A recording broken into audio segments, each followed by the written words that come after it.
আচ্ছা, profit and লসে column 1 column 2টা ইগনোর করো, কারণ ওটা যেরকম পার্টিকুলার্স অ্যামাউন্ট রুপিস হয় সেটা মেনটেন করা হবে অ্যাজ পার দ্য ট্রেডিং অ্যাকাউন্টে যেরকম হয়েছে সেইভাবে হবে। এটা বাই ডিফল্ট চলে এসছে এক্সেলের ফরম্যাটের কারণে, ঠিক আছে।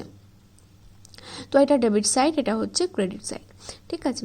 এবার দেখো নেক্সট, এখানে আমরা প্রফিট অ্যান্ড লসে উই জেনারেলি কনসিডার ইনডিরেক্ট এক্সপেন্সেসকে আমরা জেনারেলি কনসিডার করি to put into the profit and loss account. তো প্রফিট অ্যান্ড লস অ্যাকাউন্টে স্যালারি, এটা হচ্ছে office expenses which is indirectly related with the production purpose. তো স্যালারির আউটস্ট্যান্ডিং হতে পারে, তো স্যালারি, এই যে স্যালারি এর আউটস্ট্যান্ডিং, এই দুটোকে আমি অ্যাড করে এখানে দেখো অ্যারো দিয়ে আমি দেখিয়ে দিয়েছি, এটা অ্যামাউন্টে চলে গেছে আউটার কলামে, ঠিক আছে। নেক্সট আসছে স্টেশনারি অ্যাকাউন্ট। স্টেশনারি, একটা অফিসের স্টেশনারি হতে পারে, যে সমস্ত জেনারেল এক্সপেন্সেসগুলো stationery, house rent, discount allowed, then commission allowed, bad ডেপ্ট, টেলিফোন চার্জেস, ট্রাভেলিং চার্জেস, এই সমস্ত অ্যামাউন্টগুলো আমরা এখানে বসিয়ে নিয়েছি। এরপরে আছে ডেপ্রিসিয়েশন জেনারেলি ক্যালকুলেট করা হয় in the balance sheet part. যদি ক্যালকুলেশনের যদি কিছু থাকে তখন ওটা ক্যালকুলেট করে এখানে অ্যামাউন্টটা লেখা হয়। আদারওয়াইজ যদি এটা ট্রায়াল ব্যালেন্সে ম্যাথে যদি দেওয়া থাকে, যদি অ্যাডজাস্টমেন্ট এন্ট্রিতে দেওয়া থাকে, তখন ক্যালকুলেশনস করে তোমাকে ওই শুধু ডেপ্রিসিয়েশনের অ্যামাউন্টটা, মানে কত ডেপ্রিসিয়েশন কেটেছো ফার্নিচার, প্ল্যান্ট, এগুলোর ওপর সেই অ্যামাউন্ট এখানে লিখে দিতে হয়, ঠিক আছে। আদারওয়াইজ যদি তোমার ট্রায়াল ব্যালেন্সের ম্যাথে ট্রায়াল ব্যালেন্স যদি থাকে তখন এটা ডিরেক্টলি এখানে বসে যায়, ঠিক আছে। তো ওটা যখন ম্যাথ করবে এটার প্রপার ক্লারিফিকেশন তখন পাবে। এটা মাথায় রাখো, depreciation is your expenses and losses. তো ডেপ্রিসিয়েশনকে এই জন্য প্রফিট অ্যান্ড লসের ডেবিট সাইডে কনসিডার করা হয়েছে। নেক্সট এবার চলে যাচ্ছি ক্রেডিট সাইডে এই যে বলেছিলাম ট্রেডিং অ্যাকাউন্টের যে গ্রস প্রফিট ট্রান্সফার, এই যে গ্রস প্রফিট ট্রান্সফার হয়ে এসছে এখানে আমি অ্যামাউন্টটা বসিয়ে দিয়েছি। নেক্সট আছে দেখো commission received means this is your gain. তো ইনকাম অ্যান্ড গেনস আর ক্রেডিট, তোমরা এটা শিখেছো গোল্ডেন রুলসে, তো এটা আমি পাঠিয়ে দিলাম। তো ডিসকাউন্ট রিসিভড, এটাও ইনকাম অ্যান্ড গেন, এটাই পাঠিয়ে দিলাম ক্রেডিট কলামে। এবারে আমরা চলে যাই ক্যালকুলেশনস পার্টে। একটু এখানে নিচের দিকে দেখো, এখানে আমি কভার লাইন করে দুটো দেখিয়েছি। তো এবার জেনারেলি 70% অফ ম্যাথে কী থাকে, ডেবিট সাইড, মানে জেনারেলি যেহেতু নেট প্রফিট করে দেখানো হয়, নেট লস অনেক কেসে, অনেক ম্যাথে নেট লসও হয়, তো জেনারেলি ক্রেডিট সাইডের অ্যামাউন্টটা বেশি থাকে। তো সেই জন্য যে অ্যামাউন্টটা বেশি সেটা আমি বোথ সাইডে লিখলাম। এবার এই অ্যামাউন্টটা ক্যালকুলেট করে কতটা কম এই অ্যামাউন্টটার থেকে সেটা ক্যালকুলেট করে আমি এখানে লিখেছি, ঠিক আছে। তো এই যে অ্যামাউন্টটা বেড়েছে, কতটা কম, কতটা ল্যাক করছে, ওই ল্যাক অফ যে অ্যামাউন্টটা ল্যাক করছে ওই অ্যামাউন্টটাকে আমি বলছি নেট প্রফিটের নিচে ব্যাকেটে লিখেছি ট্রান্সফার, কারণ এটাও ট্রান্সফার হবে, এটা ট্রান্সফার হবে ব্যালেন্স শিটে দেখো, ব্যালেন্স শিটে যা স্টেটমেন্ট, তো সেই জন্য ব্যালেন্স শিটে কোনো ডেবিট সাইড ক্রেডিট সাইড বলে কিছু হয় না। এটা হচ্ছে লায়াবিলিটি সাইড আর এটা হচ্ছে অ্যাসেট সাইড, ঠিক আছে। আর কলাম 1 কলাম 3 এটা ইগনোর করো, এটা amount rupees inner column outer column, okay. এটাকে বলছে ইনার কলাম আর এটাকে বলছে আউটার কলাম। ইনার কলামে সমস্ত ক্যালকুলেশনস করব, আউটার কলামে ফিগারটা পাঠিয়ে দেবো, ঠিক আছে। এরপরে আসছে তোমার ক্যাপিটাল থেকে ক্যাপিটালে অ্যামাউন্ট লিখেছি। ক্যাপিটালে প্রচুর অ্যাডজাস্টমেন্ট এন্ট্রি থাকে ফাইনাল অ্যাকাউন্টে, তো সেই জন্য আমি এখানে দুটো দেখিয়েছি। এছাড়াও যদি থাকে তখন যখন ম্যাথ করবে তখন আরও প্রপার ক্লারিফিকেশনস পেয়ে যাবে। নেক্সট আসছে ক্যাপিটাল। তো ক্যাপিটাল থেকে ড্রয়িং জেনারেলি লেস হয়, ঠিক আছে। তো যে ড্রয়িং আমি লেস করার পর এই যে নেট প্রফিট দেখিয়েছিলাম, নেট প্রফিটটা এখানে অ্যাড হয়, ঠিক আছে। অ্যাড হয়ে এই যে আমার যে ক্যালকুলেশনস করার পর যে অ্যামাউন্টটাকে ওটাকে আমি পাঠিয়ে দিয়েছি আউটার কলামে, ওকে। এবার আসছে সানডে ক্রেডিটার্স মানে কি, এটাকে ক্রেডিটার্সও লেখা যায় বা সানডে ক্রেডিটার্সও বলা যায়। সানডে ক্রেডিটার্স মানে দিস ইজ ইয়োর লায়াবিলিটি, মানে you have to pay the money to the others, যার থেকে তুমি টাকা নিয়েছো তাকে টাকাটা পেড করতে হবে। তো এটা তোমার this is your headache, this is your liability. তো অ্যামাউন্টটা তোমার লায়াবিলিটি, তো এটা এখানে লিখলে bills payable, you need to pay the bill, তো this is also your liability, তো এটা লাইবিলিটি সাইডে বসে গেল।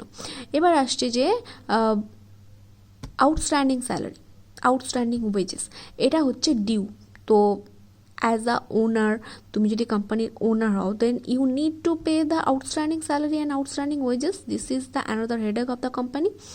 তো এটা তোমার লাইবিলিটি সাইডে বসানো, this is your liability. Goodwill, goodwill হচ্ছে যে গুডউইল ইজ আ অ্যাসেটস। তো জেনারেলি যেটাকে আমরা বলি যে ব্র্যান্ড ভ্যালু, বা ব্র্যান্ড ভ্যালুকে আমরা অ্যাকচুয়ালি গুডউইল হিসেবে ধরা হয়, ব্র্যান্ড নেম, তো ওটাকে আমরা গুডউইল হিসেবে কনসিডার করি। যেমন ধরো এক্সাম্পল দিচ্ছি, ভালো শ্যুজ, কোথায় ভালো শ্যুজের যদি একটা, ভালো জুতোর যদি একটা নাম বলতে হয়, তখন জেনারেলি মাথায় আসবে খাদিমস, বাটা, তো দে আর known because of their goodwill. দেন আসছে ফার্নিচার, ফার্নিচার, আচ্ছা এবার তোমরা বলবে যেগুলো আমি এইভাবে লিখেছি কেন, ফার্নিচার, বিল্ডিং, প্ল্যান্ট, এটা পরপর দিয়েছি কারণ এটা হচ্ছে, এগুলো হচ্ছে ফিক্সড অ্যাসেট, যাতে তোমাদের অ্যাট আ গ্ল্যান্স ক্যালকুলেশন করতে সুবিধা হয়। তো ফার্নিচার, ফার্নিচার দিয়েছো, ফার্নিচারের ডেপ্রিসিয়েশন ক্যালকুলেশনস করেছো। এই যে ডেপ্রিসিয়েশন অ্যামাউন্টটা, এই ডেপ্রিসিয়েশন অ্যামাউন্টটা আমি দেখিয়েছিলাম, সেন্ড করেছো প্রফিট অ্যান্ড লসে, ঠিক আছে। তো এটা লেস করে, সরি একটা মিস্টেক হয়েছে, এক সেকেন্ড,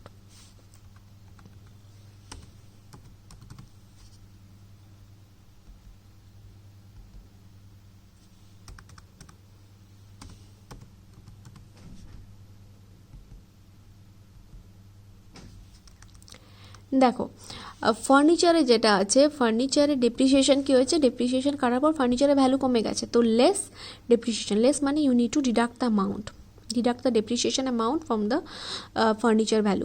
ফার্নিচার ভ্যালু যে ভ্যালু ছিল সেই ভ্যালু থেকে ডেপ্রিসিয়েশন অ্যামাউন্ট ডিডাক্ট করে কী করলাম, আউটার কলামে পাঠিয়ে দিলাম। বিল্ডিংয়ের ক্ষেত্রেও সেম, লেস করে ডিডাকশন অ্যামাউন্টটা পাঠিয়ে দিলাম আউটার কলামে। প্ল্যান্টেও সেম। তো এবার আসছে sundry debtors, to whom you will get the money, যার থেকে তুমি টাকা পাবে, that means this is your assets. তো sundry debtors is your assets. তো সানডি ডেবিটার্স থেকে অনেক সময় কী হয়, ধরো তুমি একটা কোনো তোমার বন্ধুর থেকে 50,000 রুপিস পাবে, তো সে বললো যে ব্যাড ডেপ্ট হয়ে গেছে, ধরো বললো যে আমার কাছে অনলি 40,000 আছে, তো তার মধ্যে থেকে 10,000 ব্যাড ডেপ্ট হয়ে গেছে। তো তখন তুমি জেনারেলি কী করো, ব্যাড ডেপ্ট মানে where there is no consideration of মানে কোনো পসিবিলিটিস থাকে না টাকাটা মানি ব্যাক পাওয়ার জন্য, ঠিক আছে। তো যেখানে কোনো পসিবিলিটিস নেই টাকাটা ব্যাক করার জন্য, সেই অ্যামাউন্টটাকে আমরা ব্যাড ডেপ্ট ধরে নিই। তো এবার এই ব্যাড ডেপ্ট অ্যামাউন্টটাকে তুমি কী করলে, ব্যাড ডেপ্ট অ্যামাউন্টটাকে তুমি তোমার ধরো 50,000, তার থেকে তুমি 10,000 ডিডাক্ট করলে, ডিডাক্ট করার পর কত অ্যামাউন্ট থাকছে, 40,000 থাকছে। তো তার মধ্যে থেকে তোমার ফ্রেন্ড আবার জানালো যে প্রভিশন ফর ডাউটফুল ডেপ্ট হয়ে গেছে, তো 5% প্রভিশন ফর ডাউটফুল ডেপ্ট হয়ে গেছে। আবার 40,000 থেকে তুমি 5% কী করলে, প্রভিশন ফর ডাউটফুল ডেপ্ট কেটে যে অ্যামাউন্টটা থাকছে সেটাকে আমি আউটার কলামে পাঠিয়ে দিলাম, ঠিক আছে। তো এবার bad ডেপ্ট and provision for doubtful ডেপ্ট, এই দুটোই হচ্ছে তোমার কোম্পানির এক্সপেন্সেস। তো expenses and losses goes under profit and loss account, debit side. তো এবার এই দুটো অ্যামাউন্টকে তুমি, এই যে দুটো পার্টিকুলার অ্যামাউন্টকে আমি আপনার কোথায় পাঠিয়ে দেবো, প্রফিট অ্যান্ড লসে পাঠিয়ে দেবো। তো সেটা যখন ম্যাথ করবে আরও প্রপারলি জানতে পারবে। এবার আছে cash in, cash at bank, cash in hand. তো ক্যাশ অ্যাট ব্যাঙ্ক মানে how much money is in your bank account, and how much money মানে লিকুইড মানির কথা বলছে, ক্যাশ ইন হ্যান্ড। তো এইটাকে আমরা কোথায় লিখলাম, এটাকে